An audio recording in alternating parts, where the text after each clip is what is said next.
it. She's our lifeblood. She's our friend. We just love her. We've got such a history with her, and she's taken us to so many wonderful places.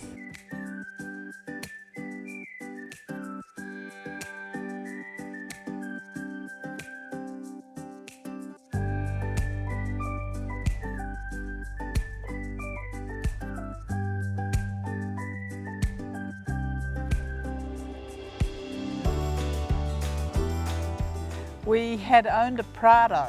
We bought a new Prado in 1998, and we were doing over desert driving in Australia, and we decided we needed a bigger vehicle and a stronger one. We've always think that Prado is like a thoroughbred horse, and this is like a big cart horse. She's big and she's strong, and she can go wherever we want her to go. So that's why we got this one. She was a year old when we bought her.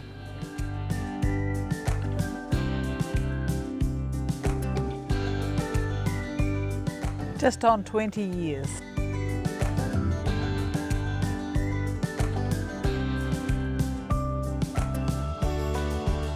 Nearly 500,000 kilometres.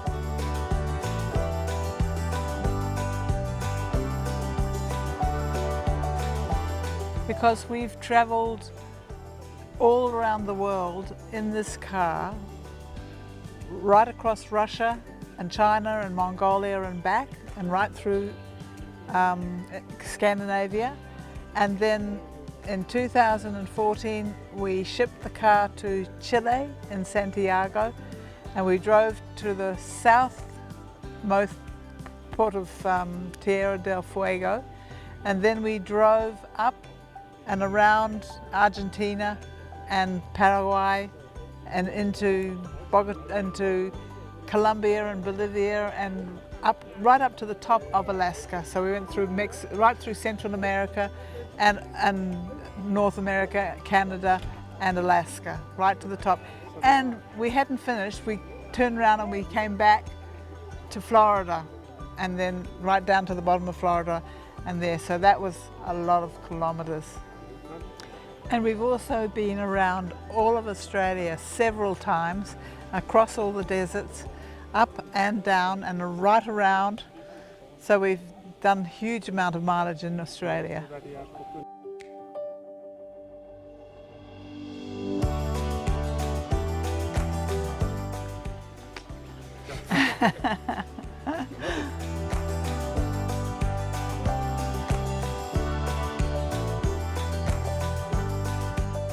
We love travelling, and we love meeting people, we love talking about what we do, and we love the car, and we love, it's just what we're seeing. We've actually just got back from a tour of Iceland and Greenland and Hawaii, so we've just last month got back. We didn't take the car, we had to go without the car.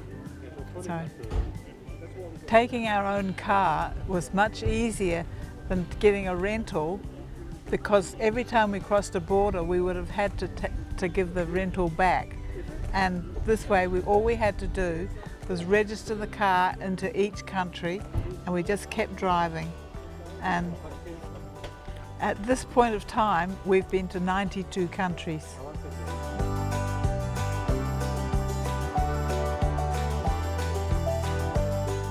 Probably Mongolia. Mongolia, when we were there, had no roads.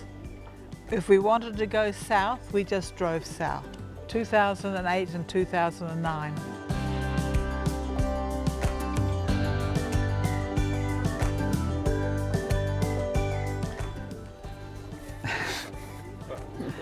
I'm a very good passenger.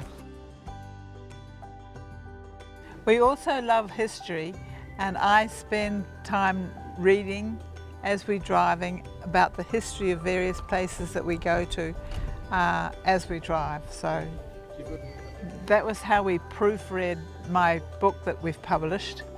I'd read it on the trip to him, and that's how it was finished.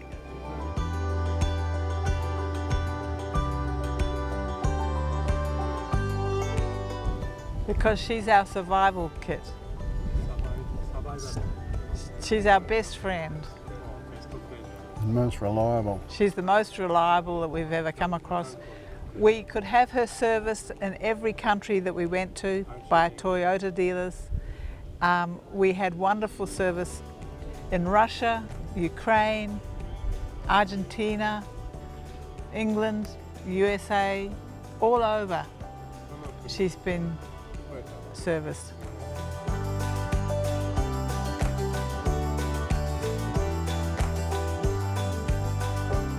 We had challenges with the rotor on the wheels, but never the engine. The motor always. In fact, we turned it off and disconnected the batteries in England and left it under a tarpaulin over the winter and went home to Australia. And then when we went back to England 6 months later, we reconnected the batteries and turned it on, and that's all we did.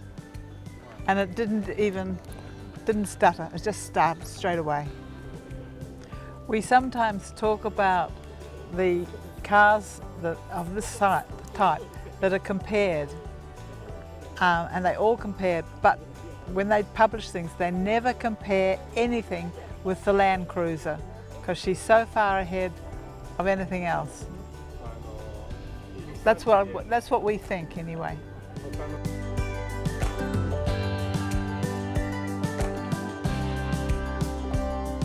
We did in Russia. We have a rooftop camper. Yeah, and we also have a tent.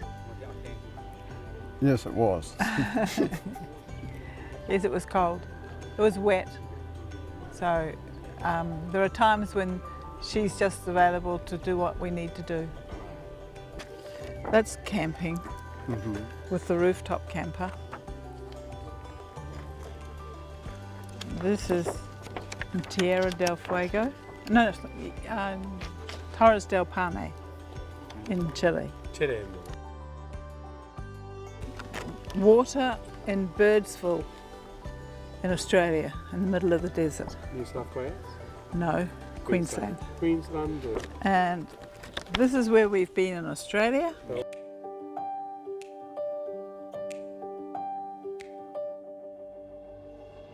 And this is where we've been around the world.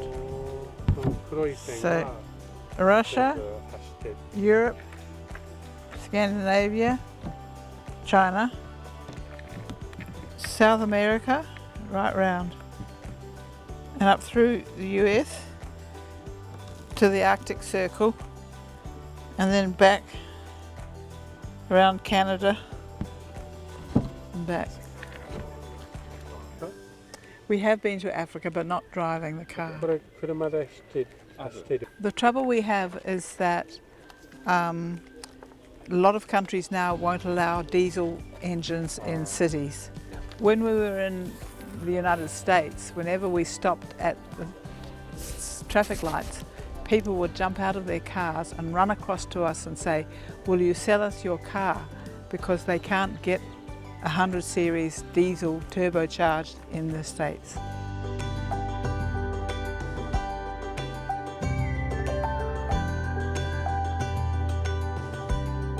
We're not sure what to do now because we're way past retirement age. She's very old and we've got to love her and let her go, maybe.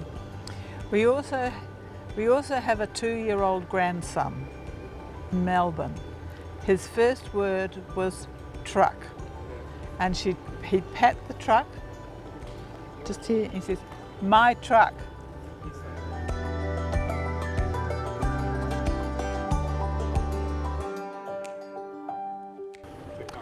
I think the love of the Land Cruiser will, certainly, and we have another grandson who is now travelling with us.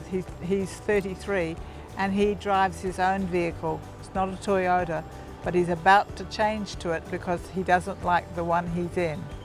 So, and he's coming with us on a big trip into Australia shortly.